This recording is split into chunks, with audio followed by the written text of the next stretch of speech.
Ahmedabad flight crash కోసం మనందరికీ తెలుసు. దానికోసం వీడియో కూడా చేశాం.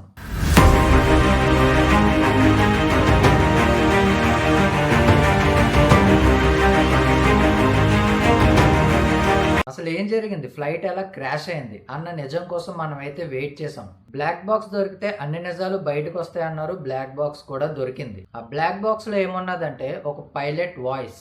ఫ్యూయల్ స్విచ్ నువ్వు ఆఫ్ చేసావని పైలట్ అడిగితే లేదు నేను చేయలేదని కో పైలట్ ఆన్సర్ ఇచ్చారు. అసలు ఏమైందో తెలియదు కానీ ఫ్లైట్ ఇంజన్కి మాత్రం ఫ్యూయల్ సప్లై అందక 2 ఇంజన్స్ ఫెయిల్ అయ్యి క్రాష్ అయ్యిందని టెక్నీషియన్స్ అయితే అంటున్నారు. ఈ విషయం పైన రియల్ ట్రూత్ బయటికి రావాలంటే 1 to 1.5 ఇయర్స్ టైం పడుతుందని టెక్నీషియన్స్ అయితే చెప్పేశారు. అసలు అంత టైం ఎందుకో నాకైతే తెలీదు. మీలో ఎవరికైనా తెలిస్తే కామెంట్ చేయండి. ఇప్పుడు పాయింట్కి వస్తే ఇంటర్నేషనల్ న్యూస్ పేపర్స్ ఏమైతే ఉన్నాయో వాళ్ళు తప్పంతా pilots they, fuel tank of చేసి ఉన్న వల్లే క్రాష్ జరిగిందని ఇంటర్నేషనల్ మీడియా ఫ్లైట్ పైన నిందపడకుండా మొత్తం తప్పంతా పైలట్స్ పైన తోసే ప్రయత్నం చేస్తుందని ఈ విషయంలో మాత్రం క్లియర్ గా అర్థమవుతుంది. కానీ ఎందుకు, వై?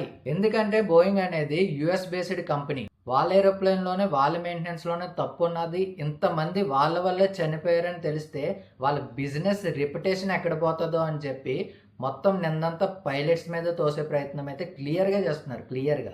కానీ ఎవరు ఏం చెప్పినా, ఏ న్యూస్ పేపర్ ఏం రాసినా సరే నిజాలు బయటికి వచ్చే తీరాలి. ఈ ఇన్వెస్టిగేషన్ మన ఇండియన్ గవర్నమెంట్ ఏఐబికి అప్పగించింది. ఏఐబి అంటే ఏరోప్లేన్ యాక్సిడెంట్ ఇన్వెస్టిగేషన్ బ్యూరో.